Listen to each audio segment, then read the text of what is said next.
서울의 늦가을 밤, 날씨는 쌀쌀했고 바람은 몸을 파고들 만큼 차가웠다. 그날 나는 회사에서 야근을 마치고 마지막 지하철을 타기 위해 서둘렀다. 지하철역에 도착했을 때 시계는 밤 11시 45분을 가리키고 있었다.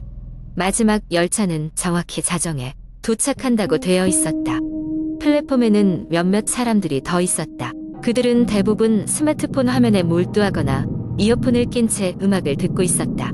드디어 열차가 플랫폼에 도착했고 문이 열리자 나는 자리가 넉넉한 칸에 올라탔다. 사람들은 급격히 사라졌고 몇 명만이 내린 칸에 조용히 자리 잡았다. 열차는 서서히 움직이기 시작했다. 지하철 내부의 조명은 으스스하게 깜빡였고 나는 본능적으로 무언가 잘못되었음을 느꼈다. 어딘가 낯선 느낌이 들었다. 열차는 이상하게도 정차역에서 도착역을 알리는 방송을 하지 않았고 귀신 같은 정적만이 나를 감쌌다. 앉아있던 몇몇 사람들도 하나둘씩 표정이 굳었다.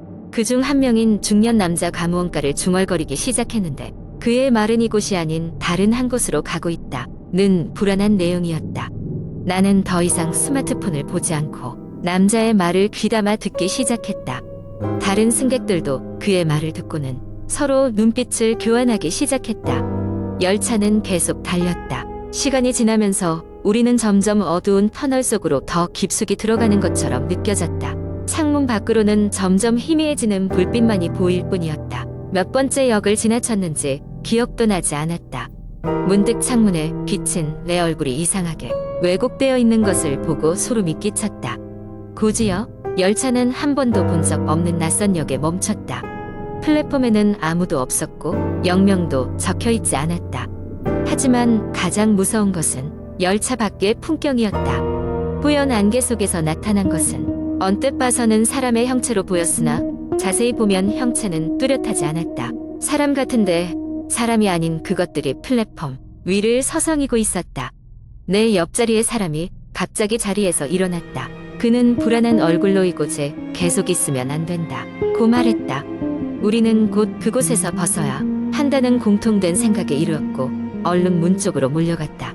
열차에서 내리는 순간 안개 속에 서 있는 형체들이 우리를 주시하고 있다는 소름 돋는 느낌을 받았다. 다른 승객들과 나는 손을 잡고 서로를 놓치지 않기로 했다. 그때 열차는 다시 문을 닫고 출발하더니 섰던 역을 빠르게 떠나기 시작했다. 우리는 그곳에 남겨졌다. 플랫폼을 걸어 나와 보니 그것은 다른 세계 같았다. 벽에는 누구인지 알 수 없는 낡고 바랜 사진들이 붙어 있었고 역은 거의 무너져 내릴 듯한 모습이었다. 우리들은 이곳에서 빠져나갈 방법을 찾기 위해 두리번거렸지만 안개는 짙어져 갔고 소름 끼치는 정적만이 감돌았다. 모든 것이 낯설고 이질적이었다. 곧 누군가가 저기 빛이 보인다며 손가락으로 가리켰다. 우리는 그것이 출구일 것이라고 믿고 안개 속을 헤매기 시작했다. 하지만 그 빛은 한 번도 가까워지지 않았고 어느새 한 사람 두 사람씩 사라지기 시작했다. 우리는 친구의 이름을 외치며 간절함 속에서 안개를 뚫으려 했지만 목소리는 돌아오지 않았다. 결국 나 혼자 빛을 향해 발걸음을 옮겼다. 얼마나 걸었을까? 마침내 나는 출구에 도착했고 한숨을 쉴 수 있었다. 그러나 출구를 나서는 순간 그것은 진짜 출구가 아니었다는 것을 알아차렸다.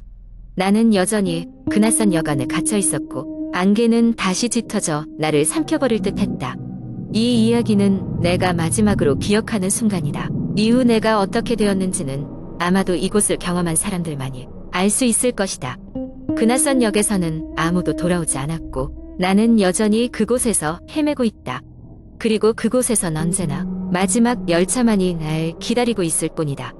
두 번째 이야기. 어느 늦은 밤 서울 외곽에 위치한 작은 마을에 사는 대학생 혜진은 학교 과제 때문에 늦게까지 도서관에 남아 있었습니다. 그날따라 이상할 정도로 피곤한 혜진은 마지막 버스를 타고 집으로 가기로 결심했습니다. 하지만 도서관을 나서고 보니 버스는 이미 떠나버린 뒤였고 다음 버스는 한참 후에 나올 예정이었습니다.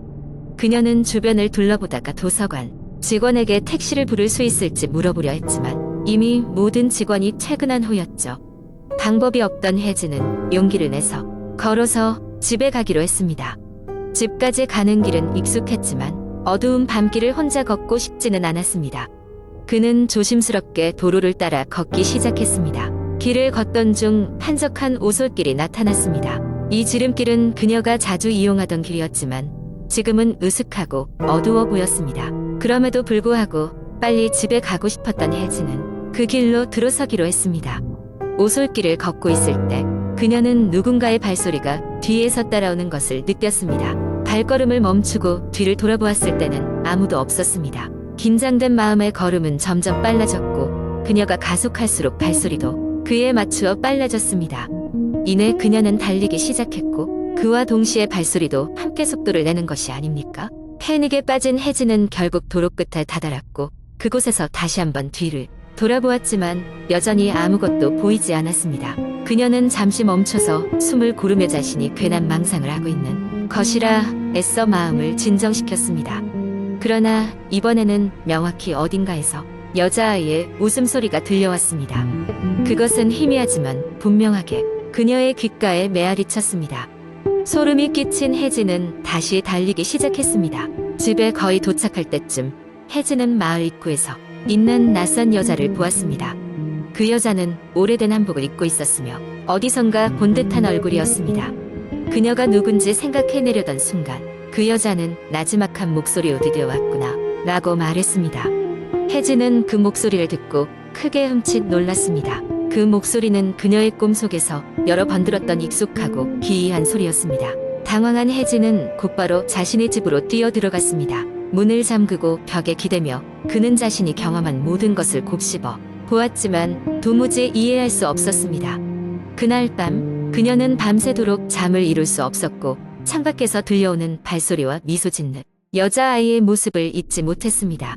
며칠 뒤 혜진은 마을 도서관에서 그 오래된 한복을 입은 여자의 사진을 발견했습니다. 마을 역사를 조사하던 중 그녀는 그 여자가 이 마을에 오래전 살았던 실종된 지 수십 년이 지난 여성이라는 사실을 알게 되었습니다. 마을 사람들은 그녀가 저주받은 영혼이라는 소문을 퍼뜨리곤 했습니다.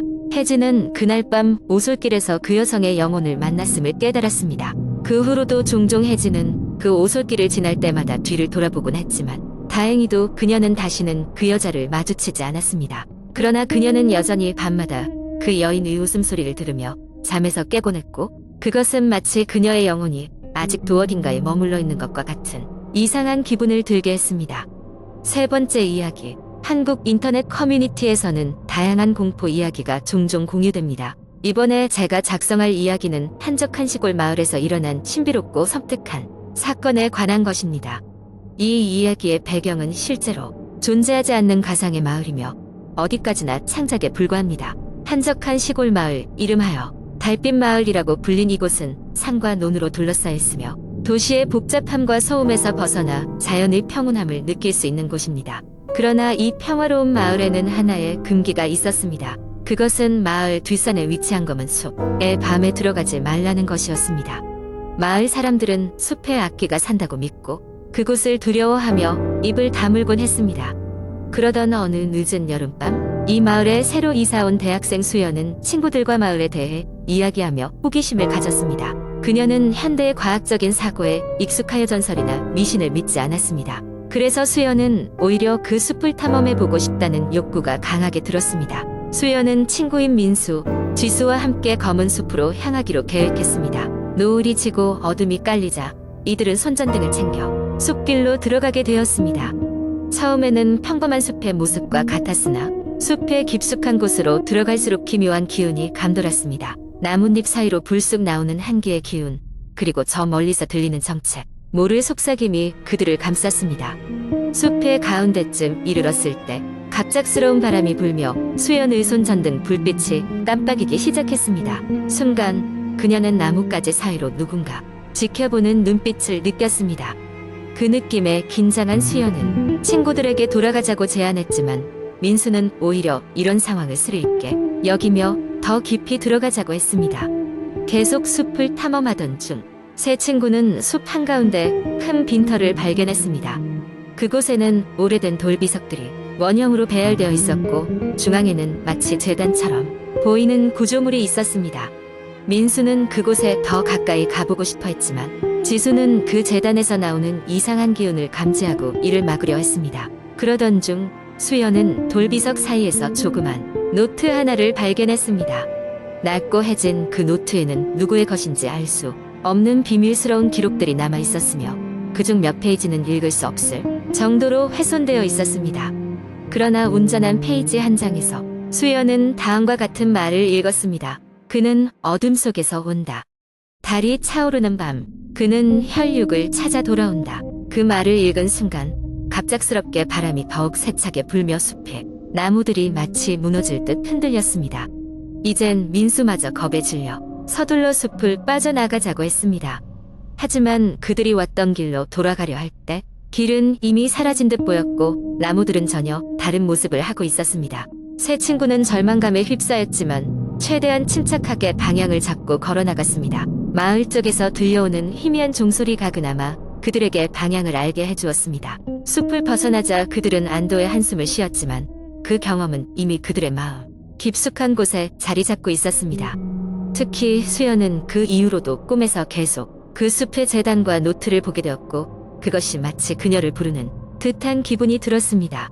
그 사건 이후로 민수는 어두운 데 들어가는 것을 두려워했고 지수는 종종 마을 할머니들이나 어른들에게 숲의 전설에 대해 물어보곤 했습니다. 그리고 수연은 그날 이후 학교 도서관에서 관련된 자료를 조사하기 시작했습니다. 몇 달이 흐르고 수연은 또 다른 기록을 발견하면서 충격적인 사실을 알게 됩니다. 그 검은 숲은 오래전부터 마을의 불행한 사건들과 관련이 있었고 특정한 주기에 맞춰 미스터리한 실종 사건들이 기록되어 있었던 것입니다. 그러나 그녀가 발견한 또 다른 기록은 누군가에 의해 제거된 듯 했습니다. 이제 수연은 검은 숲의 비밀을 풀고자 하는 강한 의지를 품습니다. 그녀는 친구들과 함께 다시 한번 그 숲으로 들어가 그 비밀을 파헤치기로 결심합니다. 그리고 그 숲이 숨기고 있는 더 깊고 어두운 이야기를 밝히며 그것이 단순한 미신이 아닌 진실일지도 모른다는 두려움과 설렘이 교차합니다.